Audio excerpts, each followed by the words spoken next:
1999년 6월 벌어진 제1연평해전에 참전한 해군 장병 8명이 국가보훈부로부터 국가유공자 비해당 판정을 받은 사실이 확인됐다. 이들은 당시 북한 경비정과 근접 교전 끝에 승전을 이끈 참수리 325호정의 승조원들로 신체 부상을 입은 인원 3명도 포함되어 있다.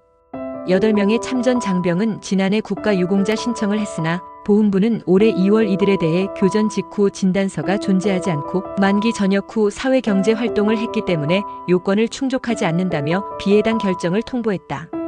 제1연평해전은 우리 해군이 북한 어뢰정 1척을 격침하고 경비정 5척을 대파한 대승이었다. 전투 과정에서 북한군 30여 명이 사망하고 70여 명이 부상을 입은 것으로 알려졌다.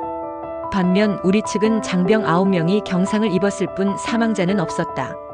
그러나 참전자들은 제2연평해전이나 천안함 사건의 생존자들과는 다른 대우를 받고 있다며 불만을 토로했다. 보훈부는 비해당 판정 사유로 교전 직후 PTSD 진단서 부재를 들었다.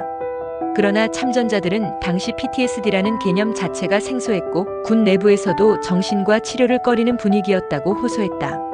실제로 생존 장병들은 교전 이후 정신 상태를 체크하라는 설문을 작성했으나 정신병원에 끌려간다는 두려움에 제대로 응답하지 못했다고 전했다. 천안함 생존 장병들이 PTSD로 국가유공자 인정을 받기 시작한 것은 2021년부터다. 제1연평해전 참전자들은 1999년에는 PTSD로 인한 유공자 인정 절차조차 없었고 지금까지도 사회적인 낙인 때문에 정신적 피해를 드러내지 못하고 있다고 주장했다. 제1연평해전의 교전 시간은 15분으로 알려져 있지만 장병들은 교전 전 10일간의 고강도 긴장 상황이 더 힘들었다고 회상했다. 북한군과의 거리는 10m 이내였고 그 안에서 수면 부족과 심리적 압박에 시달렸다고 설명했다.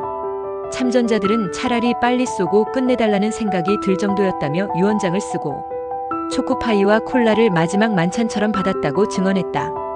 당시 교전을 겪은 장병들은 지금도 생생히 그 상황을 기억하고 있다.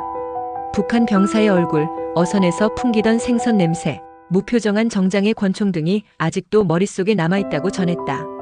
제1연평해전은 남북 화해 분위기가 고조되던 김대중 정부 시기인 1999년 6월 15일에 발발했다. 불과 1년 뒤인 2000년 6월 15일에는 남북 정상회담과 6.15 공동선언이 이뤄졌다.